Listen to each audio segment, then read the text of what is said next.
एथर Sunday रे टिके market रु चिंगुड़ी बेसी आसला तेणु दी थर चिंगुड़ीर मु दुई प्रकार आइटम कलापर थरे चिंगुड़ी आलू जमी आम झोल करे सेमती करी आउ थे कैप्सिकम हरिका देकी जमी करे आम चिली चिंगुड़ी बा चिली प्रॉन सेमती करी कि आज आउ इच्छा है अलसुआ भी लगे चिंगुड़ी आम तो एमती दुई दुईटा करी खाऊ कहीं बहुत कोलेस्ट्रोल आ फैट थाए से आज आउ गोटे प्रकार करी।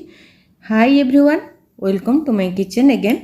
आज एकदम सहजिया उपाय रे जेमती कि बेसी किछि परिश्रम पड़िबनी सेमिति भाबिकी आज चिंगुड़ीर तरकारी करछि।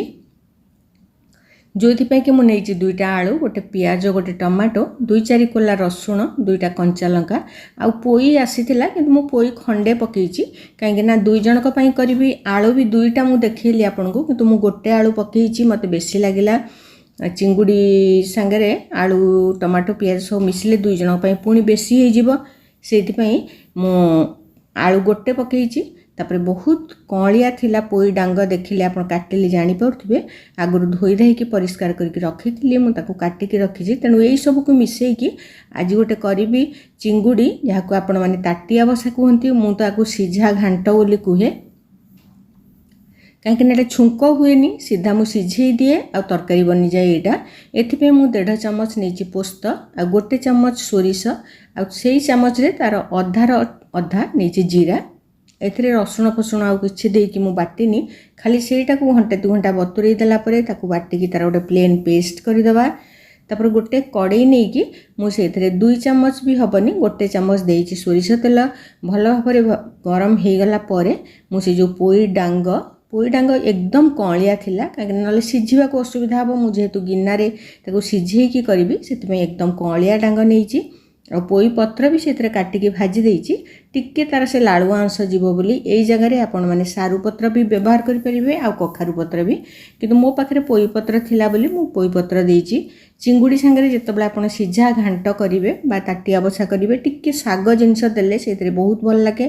कखारू फूल भी बहुत जन देई थांती से तावारे से पत्र को काढ़ी सारा पर मु आउ गोटे चामच तेल देकी एटा 4टा चिंगुड़ी मोर बड़ी पड़ी थिला से 4टा जाक चिंगुड़ी ताकू 2 खंड कर देथिले हितांता किंतु मु सीधा ताकू फ्राई कर देली आ पछरे मन पड़ला गिन्ना रे जेहेतु सिझेइबी टिके बड़ बड़ हेकी रहिबो तेनु ताकू टिके काटी देबी बोली भाबिकी पुणी पछरे मु ताकू कैंची साहाय्य 2 खंड कर देइछि। आगुरु काटिकी धोई सारा पर काटी देथिले हितांता पछरे मन पकेयारु मु ताकू काटिकी 2 खंड कर देइछि। एमिति कि 8 खंड हैला आपण माने कहिले विश्वास करिवेनी। सेमति भी आमे बहुत माने नॉन वेज खाइले भी मु सादा रे भी गोटे 2टा आइटम करि थाए से आमर टे बेसी आम खाऊनु जे देखले भावुथ बहुत कम कम खाऊँच कहीं चिंगुड़ी गोटे गोटे प्लेट तरकारी भी जड़े जड़े खाती बसिकी किंतु आमे तो खाई पारुनु सेटा कहीं अलग भेजिटेबल आमको खाइबाको पड़े थाए डाली दही ये सब सांगे गोटे नॉनभेज किसी आइटम बहुत कम हेले भी आम चली जाए।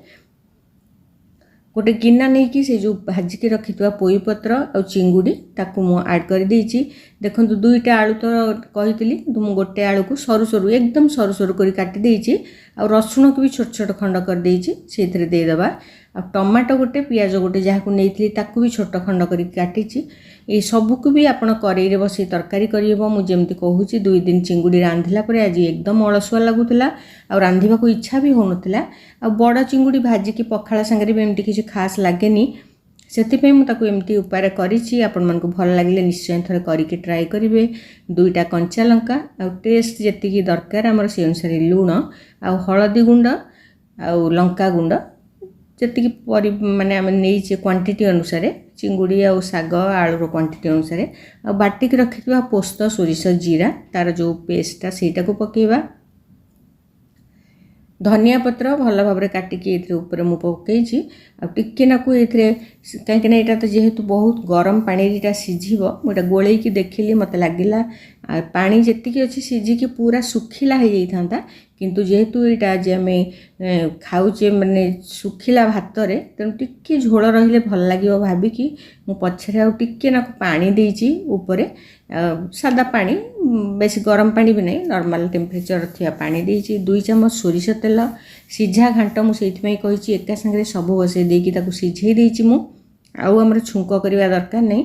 मत टिके लुण हलदी कम लगिला से आउ टिके लुण हलदी गुंड देइछि तापर ताकू मु कड़े आगु गरम करके रखी प्राय 200 ml हम पानी सीधा डायरेक्ट मुझे पटटा को से बसई देती।